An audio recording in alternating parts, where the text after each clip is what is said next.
Greetings everyone, in today's video I will show you how to log in into Facebook page.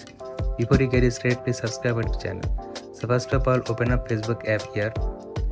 We need to go to log into Facebook account. So if you have not signed it yet, just enter your email or phone number. Then enter your password, and once you have done that, we need to switch from our main Facebook profile to a page.